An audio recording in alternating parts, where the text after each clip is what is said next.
Devenir pilote pour Air France sans expérience, sans argent et sans limite d'âge, eh bien c'est possible avec le concours cadet. Et je t'explique aujourd'hui toutes les conditions nécessaires pour s'inscrire à ce fameux concours et devenir pilote de ligne. Bienvenue sur le deuxième épisode de la série sur le concours cadet Air France et aujourd'hui on va parler des conditions nécessaires à remplir pour accéder à ce concours. Donc regarde bien la vidéo en entier car il y a plusieurs conditions à respecter qui sont toutes très importantes. Donc tout d'abord, tu vas sur le site Air France. Et là, ils vont t'expliquer, pilote de ligne, tout ce que tu as à savoir. Alors tu descends et ils vont t'expliquer les conditions. D'abord, tu as la filière pilote professionnel, ça ce n'est pas ton cas. Nous on va continuer à descendre et on va aller voilà, dans la filière pilote cadet à Air France. Donc vous voyez bien, ils vous disent vous avez peu ou pas d'expérience, vous êtes extrêmement motivé, et bien la filière cadet est faite pour vous. Tout à fait. Donc voilà, les conditions pour postuler. Il faut d'abord premièrement être de nationalité d'un pays membre de l'espace économique européen ou de nationalité suisse et s'exprimer couramment dans la langue française. En gros, il vous faut un passeport européen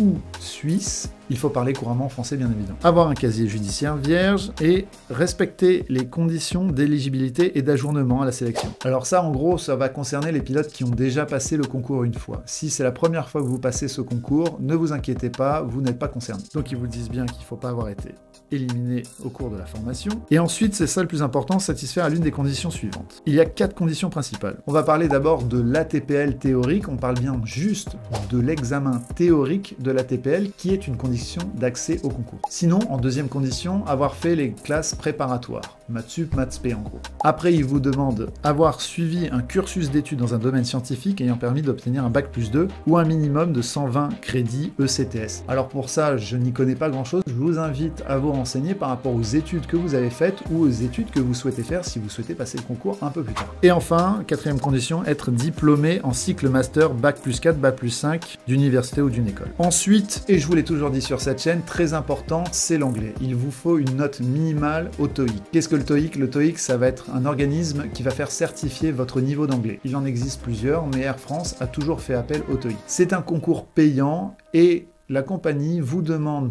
pour pouvoir passer le concours, un minimum de 850 pour ce qui est de la partie listening and reading, c'est-à-dire l'écoute et la lecture, et 170 points pour le speaking, pour en gros quand on le parle. Enfin, très important, et ça je vous l'ai toujours dit également, il faut avoir passé la visite médicale de classe 2 pour savoir si déjà vous êtes apte à pouvoir piloter des petits avions. Plus tard viendra la visite médicale de classe 1, si vous l'avez déjà faite, tant mieux, sinon ça viendra plus tard. Et enfin, il faut s'acquitter de 160 € de frais d'inscription qui peuvent être prises en charge si vous êtes en recherche d'emploi. Il y a des conditions à respecter. Tout le processus de recrutement d'Air France se fait via l'espace candidat. Je t'invite à créer ton profil et à renseigner toutes les informations nécessaires pour passer ce concours. Mets bien cette vidéo dans tes favoris pour revoir toutes les conditions nécessaires et n'hésite pas à la partager. Dis-moi dans les commentaires si tu as des questions, s'il y a des choses que tu ne comprends pas, j'essaierai d'y répondre bien évidemment. Abonne-toi si tu ne l'as toujours pas fait car on va continuer à parler de ce concours et dans le prochain épisode, on va voir quelles sont les différentes étapes de ce concours.